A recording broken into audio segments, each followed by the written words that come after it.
Hello, Eric. How you doing today? Hey, what's going on? How y'all feeling? We doing okay. How you been doing? Good. I was just catching up on some rest. I had to fly in like last night, catch the red eye. I didn't I didn't sleep. So I just want to make sure I'm rested for the show tonight. But I'm up now. Well, Oh, it's all good.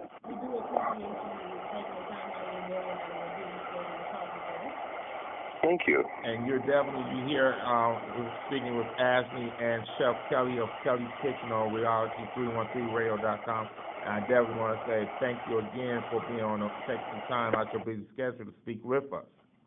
No, it's all good. I guess we can get right into it. Tell me a little bit about your new project and just a little bit about the creative process this time around for you. Okay. Yeah. So it's self-titled. It is my 8th solo studio release here domestically, and it's released on my label, Jordan House. What specifically would you like to know?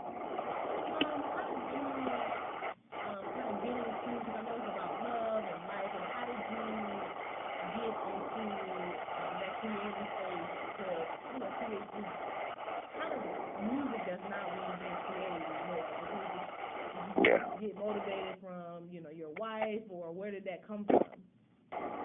I think I'm pretty much always in that space. I think as a songwriter, there's always like this music like playing in my head, and whether I'm working at the moment in the studio or writing or washing the dishes or just hanging out, it's like there's always music in my head. So like really getting in a creative space isn't really an issue for me. It's really just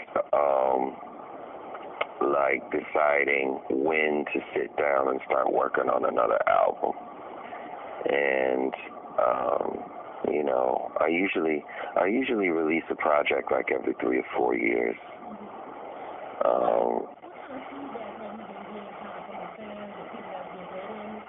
What have people been saying about it? It's been incredible. It's been a lot of like, this is the best I've heard you. Every joint on this record means something to me. And a lot of people just saying, look, you're doing that live, authentic, real R&B that you've always done. It's just really the best that you've ever done it. And, it's needed out there right now. It's really needed out there. I love technology, and I love, I've enjoyed using, drum machines and samples and sequences and breakbeats and stuff like that. That's a lot of fun, and I like to incorporate those sometimes with songs. But I think what you hear mainly, especially in mainstream music now, is probably primarily that, and not enough organic live instrumentation. And I think when people hear the real, organic, and beautifully imperfect musicians playing the instruments on the record, it's almost like they're reminded of like how emotional music can be. Music is creative. The creativity isn't lacking. From EDM to trap music to whatever. It's like a truckload of creativity, like creatively, lyrically, creatively, like what they're doing with beats, and creative metaphors when they're rhyming. There's no shortage of creativity. But I think that, I don't know, when I listen to what's happening out there, it just seems to be a shortage of live actual musicians.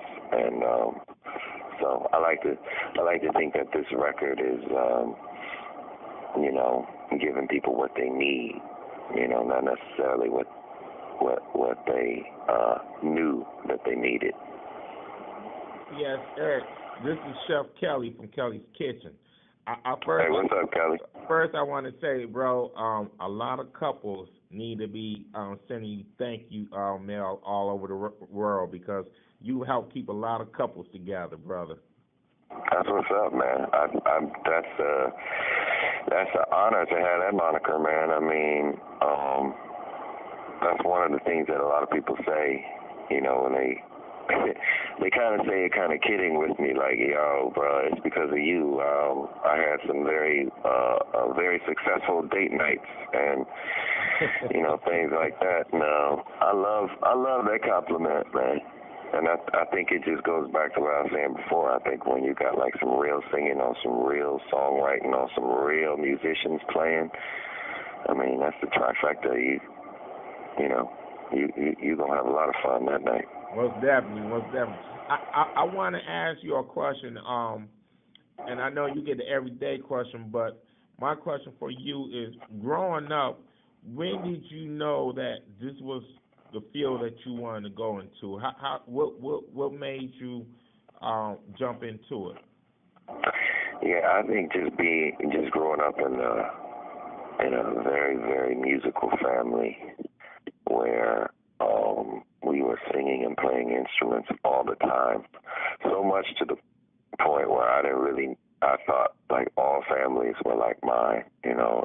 I don't think it was till I was around, you know, or like 10, 11 years old where I was like, oh, this is like my upbringing is very, very special. Like everybody's not like this. Every family isn't like this. And I think I realized somewhere around that time that because I was so immersed in musical, not just music, but it was almost like the way my brother and my sisters, we would communicate with each other through music. So I was just like immersed in like musical language and musical love, and I realized that who were some of your influences? Oh man, we used to listen to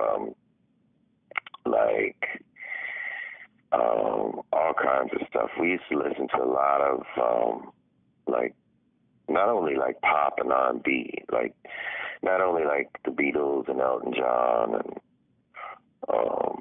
you know, like Luther Vandross, Earth, Wind and Fire, Donny Hathaway, but we also you know, listened to a lot of like jazz and jazz fusion, like Jean-Luc Ponty and a lot of George Duke, a lot of Chick Corea, a lot of you know, just a lot of jazz too. So, and I think a lot of those, the complexity of jazz, I think, has really influenced the way that I write R&B. Like I don't like if my track gets too musically repetitive or boring.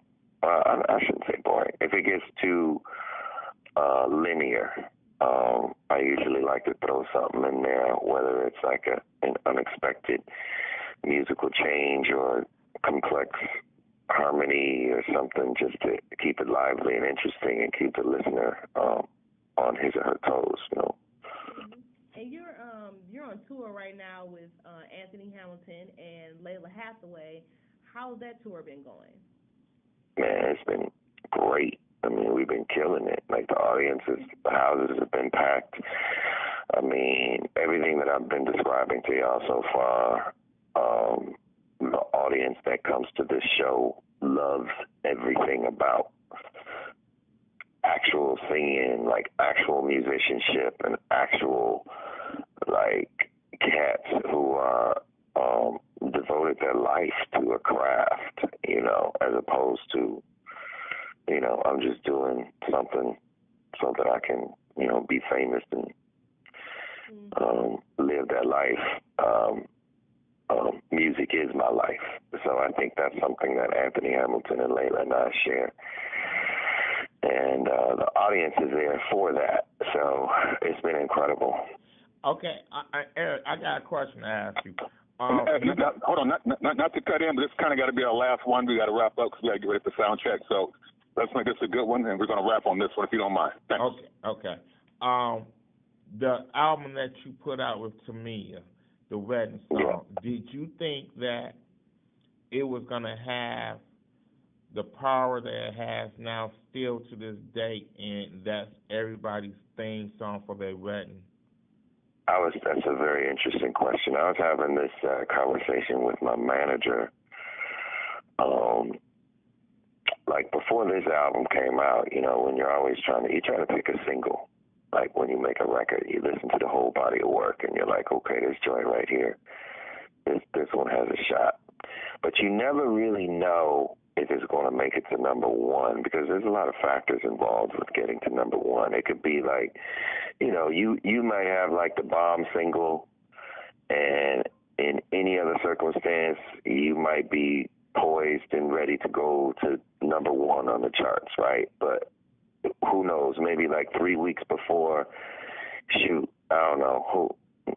The biggest R&B artist might decide, you know what, I'm gonna release my single right then. You know, like it might be like, you know, shoot, the Beyonce or somebody might just kill your chances for being number one, or not necessarily Beyonce, but you know what I mean, like somebody who is like a stellar superstar, like throw a wrench in your plans, right? So my point is, you never really know if you're going to have a number one. You probably know that you definitely got a top 5 single. Okay. But you never really know if it's gonna make it number one. But when we were writing, when we were doing "Spend My Life," and I was listening to it for the first time, I knew it was gonna be my first number one when I first heard that joint, and then that was before we even put Tamia.